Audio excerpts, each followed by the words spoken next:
When screens steal childhood sleep and smiles, Ella sighed as she watched her son Leo slump on the couch. The phone in his hand glowed brighter than the room lamp. His dinner sat untouched. Last year Leo talked non-stop about soccer goals and new card tricks. Tonight he barely said 10 words. The screen kept him quiet. Many parents see the same scene. A big new study released last week warns it is not harmless. The warning is loud and clear. Scientists from the nation's health agency asked almost 2,000 teens about daily screens. Half of them used screens 4 or more hours each day for fun.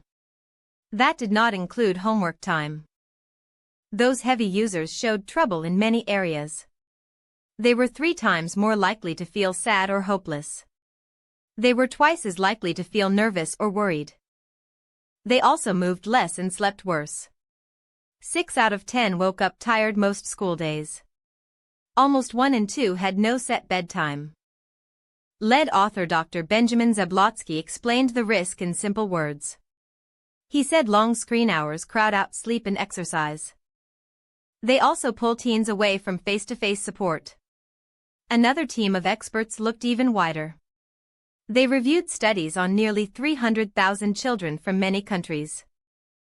Their findings matched the first study. Excess screen time linked to more social and emotional problems in kids. Video games showed the strongest effect.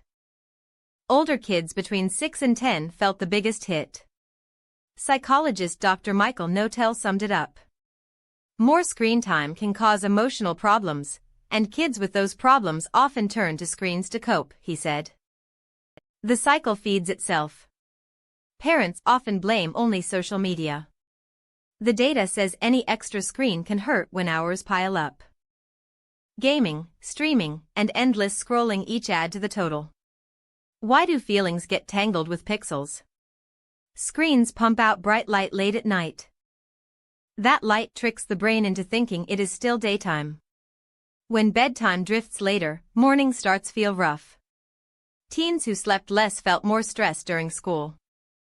Grades fell when focus slipped. Weight worries followed. About 4 in 10 heavy users fretted about being too heavy or too thin. Less movement and junk food ads likely play a part.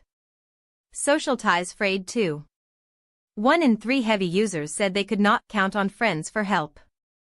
Almost half felt they lacked basic emotional support.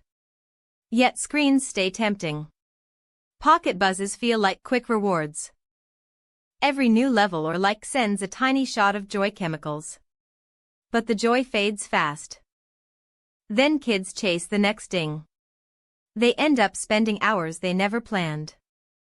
Guidelines try to set limits. Doctors advise no more than 1 hour a day for preschoolers.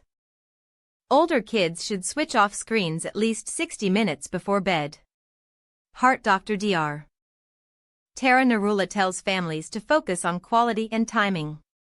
She suggests screens off during meals and in bedrooms. She reminds parents to model good habits themselves.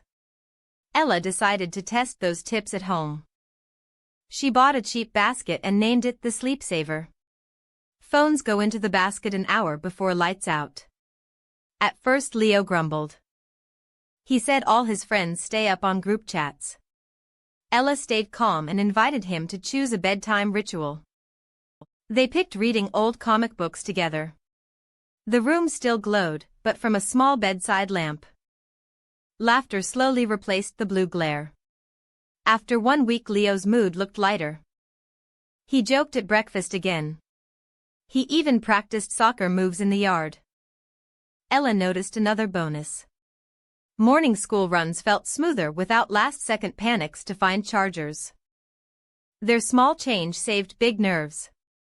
Experts say success grows when families track their time. Write down how many free hours screens take each day.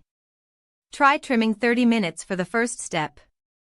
Some families join the online challenge called 1 hour earlier. They promise to turn off devices 1 hour sooner every night. Thousands post progress charts and bedtime stories instead of memes. Teachers cheer these changes. Kids who sleep more often hand in work on time. Playground fights drop when children feel rested. Doctors add that total removal is not the goal. Video calls with grandparents or science videos can enrich young minds. Balance is the magic word. The new studies prove we cannot ignore the clock. 4 hours may sound small, yet it steals health. Cutting back gives room for real play and real talk. Ella still lets Leo watch a game highlight or two. But the phone now stays outside his room. He thanks her on nights when he falls asleep fast. Families everywhere can try the same swap. Replace late screens with board games, drawing, or simple chat. Every minute away from glare is a gift. Takeaway: trimming even 1 hour of daily screen time today can boost your child's sleep, mood, and real-world connections for years to come. Sources: Ask ChatGPT.